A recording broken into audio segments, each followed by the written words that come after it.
आपण ट्राय करत जागेवरती चालत राहा, जागेवरती चालत राहा, उभे राहू नका, बॉडी थंड झाली नाही पाहिजे,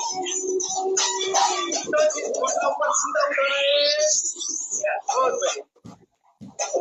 सीधा घुटना सीधा उठा देते, आगे का पेट का घेरा कम होने वाला है। मैडम क्या बात, ये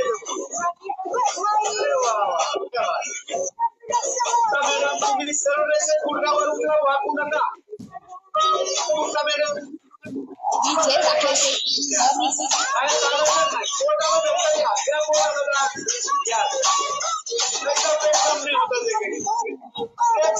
गलत नहीं करना पड़ी, गल पे सर खड़ा रहोगे